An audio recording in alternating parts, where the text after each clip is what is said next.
Good morning to all. Simplify everything. Plus two முடிச்சதுக்கு அப்புறம் இல்லை higher education if any degree முடிச்சதுக்கு அப்புறம் லா படிக்கணும்னு ஆசைப்படக்கூடியவங்க என்னென்ன விஷயங்கள்லாம் தெரிஞ்சு வச்சுருந்துருக்கணும். கவுன்சிலிங் மூலமா அட்மிஷன் போடுவாங்க. கவுன்சிலிங்கை நடத்துறது யாரு? கவுன்சிலிங் அட்டன் பண்றதா இருந்துச்சுன்னா நான் ப்ளஸ் டூவில் எவ்வளோ கட் ஆஃப் வாங்கியிருந்திருக்கணும், அந்த கட் ஆஃப் எப்படி கால்குலேஷன் போடுவாங்க. சப்போஸ் நான் டிகிரி முடிச்சதுக்கு அப்புறம் நான் லா பண்ணணும்னு ஆசைப்படுறேன்னா நான் டிகிரியில எத்தனை பர்சன்டேஜ் வாங்கியிருந்திருக்கணும், கவர்மெண்ட் காலேஜ் எத்தனை, பிரைவேட் காலேஜஸ் எத்தனை. சில இதெல்லாம் சொல்லுவாங்க அட்டானமஸ் நான் அட்டானமஸ் சொல்லி சொல்லுவாங்க. இந்த லா காலேஜில் அட்டானமஸ் நான் அட்டானமஸ் கிடையவே கிடையாது. அப்படின்னா லாக்கு அட்மிஷன் ப்ரொசீஜர் என்ன? அதை விட ரொம்ப முக்கியமானது எலிஜிபிலிட்டி. ப்ளஸ் டூவாக இருந்தாலும் சரி, டிகிரியாக இருந்தாலும் சரி, எவ்வளவு எலிஜிபிலிட்டி இருக்கணும்.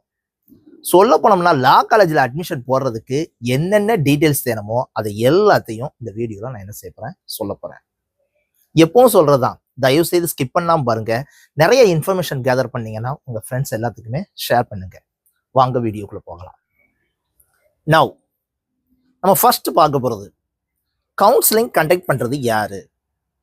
Tamil Nadu doctor Ambedkar law university. எல்லாருமே பெஸ்ட் காலேஜில் படிக்கணும்னு தான் ஆசைப்படுவாங்க. அதுல ஃபர்ஸ்ட் பிளேஸ்ல இருக்குது school of education in law. இந்த காலேஜை பத்தி மட்டும்தான் நம்ம என்ன செய்ய போறோம்னா பார்க்க போறோம். அது என்ன சார் இந்த காலேஜுக்கு மட்டும் பெஸ்ட் காலேஜ்னு ஒரு ஸ்பெஷல்? ஆமாப்பா, நீங்க படிக்கக்கூடிய எல்எல்பியில ஹானர்ஸ் இருக்கக்கூடியது இந்த காலேஜில் மட்டும்தான் இருக்கு. எந்தெந்த இதுலலாம் இருக்கு சார்? இல்லப்பா, அது ரெண்டு டைப்பா இருக்கு.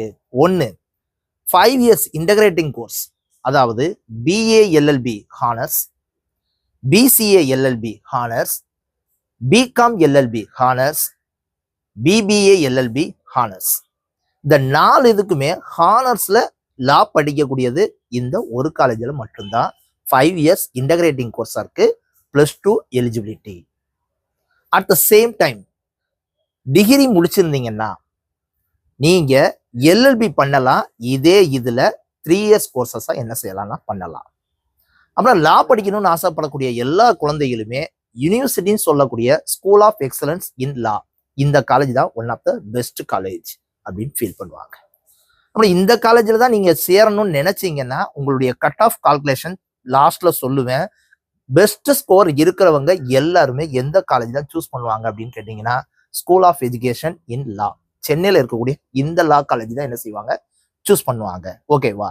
இது போக இந்த நான் ஆல்ரெடி சொன்னேன் அட்டானமஸ் நான் அட்டானமஸ் கிடையவே கிடையாதுப்பா. Tamil Nadu doctor Ambedkar law university மூலமாக அஃபிலியேட்டட் காலேஜஸ் மட்டும்தான் உண்டு. Government colleges and private colleges. இந்த government colleges and private colleges எல்லாத்துலேயுமே அதே இது உண்டு. LLB, BA LLB, BCA LLB, BCom LLB, BBA LLB, இது எல்லாமே உண்டு. ஹானர்ஸ் கிடையாது. கவர்மெண்ட் காலேஜஸ் டோட்டலா எத்தனை இருக்கு அப்படின்னு கேட்டீங்கன்னா 15 கவர்மெண்ட் காலேஜஸ் இருக்கு. பிரைவேட் காலேஜஸ் எத்தனை இருக்கு அப்படின்னு கேட்டா 11 பிரைவேட் காலேஜஸ் இருக்கு. இது எல்லாமே என்னன்னு கேட்டா அஃபிலியேட்டட் பிரைவேட் காலேஜஸ், அதாவது தமிழ்நாடு டாக்டர் அம்பேத்கர் லா யூனிவர்சிட்டியின் மூலமாக அங்கீகரிக்கப்பட்ட காலேஜஸ். ஸோ உங்களுக்கே ஒரு பெரிய டவுட் வரும், சார் அட்டானமஸ் நான் அட்டானமஸ்ங்கிறதுக்கு டீட்டெயில்ஸ் தெரிஞ்சவங்களுக்கு எல்லாத்துக்குமே அஃபிலியேட்டட் காலேஜஸ்னா ரொம்ப கிளியரா புரியும். அங்கீகரிக்கப்பட்டதுன்னா அண்ணா யூனிவர்சிட்டி சிலபஸை ஃபாலோ பண்ணக்கூடிய இன்ஜினியரிங் காலேஜஸ் சொல்றாங்கல்ல, அதே மாதிரிதான் அஃபிலியேட்டட் காலேஜஸ்ங்கிறது என்னன்னு கேட்டா டாக்டர் அம்பேத்கர் லா யூனிவர்சிட்டி மூலமா அங்கீகரிக்கப்பட்ட தனியார் கல்லூரிகள். அப்புறம் பிரைவேட் காலேஜஸ் 11 இருக்கு, கவர்மெண்ட் காலேஜஸ் 15 இருக்கு. Total number of seat already sir சொன்ன school of education in law, அங்க ஒரு 4 கோர்சஸ் எல்எல்பி சொன்னேன். ஒவ்வொரு கோர்சஸ்க்குமே எத்தனை சீட்டு அப்படின்னு கேட்டீங்கன்னா 156 சீட்டு. 156 சீட்டு கொடுக்குற மாதிரியே இங்க government college and private colleges total number of seat 2400. இந்த 2400 சீட்டுக்கு தான் என்ன செய்வீங்கன்னு கேட்டீங்கன்னா பிளஸ் டூ முடிச்ச பிள்ளைங்க மிகப்பெரிய ஒரு காம்படிஷனாக இருக்கும். அப்புறம் அங்க ஒரு 156 சொல்லி ஒரு 4 காலேஜஸ்க்கும் சேர்த்து ஓவரால் ஒரு மோர் தென் ஒரு 600 சீட் இருக்கு. இங்க ஒரு 2400 சீட் இருக்கு. ஒரு 3000 சீட்டுக்கு தான் கவுன்சிலிங்ல காம்படிஷனே.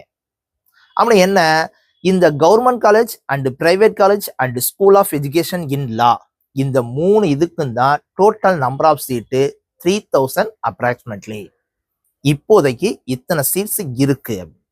அப்புறம் கவுன்சிலிங்க்கு கால்குலேஷன் எப்படி சார் போடுவாங்க? ஐ திங்க் +2 படிக்கிற பிள்ளைங்களுக்கு சொல்றதா இருந்துச்சுன்னா, ஆஃப்டர் +2 நீங்க எந்த குரூப் வேணாலும் இருக்கலாம். Maths, biology, computer science, pure science, commerce group, எது வேணாலும் என்ன செய்யலாம்னு கேட்டீங்கன்னா இருக்கலாம். பட் தமிழ் அண்ட் இங்கிலீஷ் உங்களுக்கு கால்குலேஷன்ல வராது. Excepted Tamil and English. Suppose maths, physics, chemistry, biology இந்த 4 சப்ஜெக்ட்ல நீங்க 400க்கு எவ்வளவு மார்க் வாங்கியிருக்கீங்க? பியூர் சயின்ஸா இருந்தா பிசிக்ஸ், கெமிஸ்ட்ரி, பாட்னி, சுவாலஜி 400க்கு எவ்வளவு மார்க் வாங்கியிருக்கீங்க? அப்புறம் என்ன அர்த்தம்னு கேட்டா கட் ஆஃப் கால்குலேஷனே அவுட் ஆஃப் 400க்கு எவ்வளவு வாங்கியிருக்கீங்களோ நீங்க லா காலேஜுக்கு ரிஜிஸ்ட்ரேஷன் பண்ணீங்கன்னா உங்களுக்கு ஒரு ரேங்க் லிஸ்ட் என்ன செய்வாங்கன்னா அனௌன்ஸ் பண்ணுவாங்க.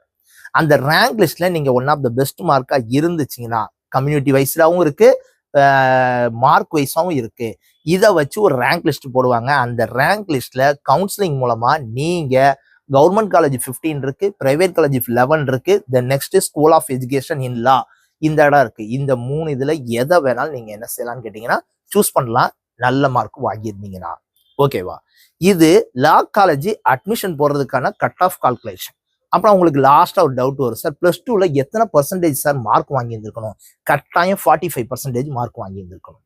சரி சார், இதுக்கு ரிஜிஸ்ட்ரேஷன் எப்போ சார் ஸ்டார்ட் பண்ணுவாங்க? +2 ரிசல்ட் வந்த உடனேயே என்ன செய்வாங்கன்னா ரிஜிஸ்ட்ரேஷன் ஓப்பன் ஆகும். ஓகேவா? அப்புறம் அந்த லா காலேஜில் அட்மிஷன் போடுறதாக இருந்தால் +2 ஸ்டூடெண்ட்ஸ் கட்டாயம் 45% வாங்கி இருந்திருக்கணும். 4 சப்ஜெக்ட்ல நல்ல ஸ்கோர் வாங்கி பர்சன்டேஜ் அதிகமாக வச்சிருந்துருக்கணும்.